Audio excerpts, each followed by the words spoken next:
சொல்லாதே பெண்ணே சேலை நெய்வேன் கண்ணே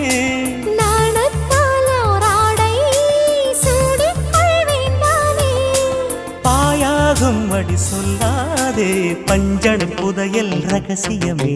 சாய்ந்தாடும் சங்கில் துளி பட்டாலும் முத்தாகிடும் முத்துண்டே செம்பூவே பூவே உன் மேகம் நான் வந்தால் ஒரு வழியுண்டோ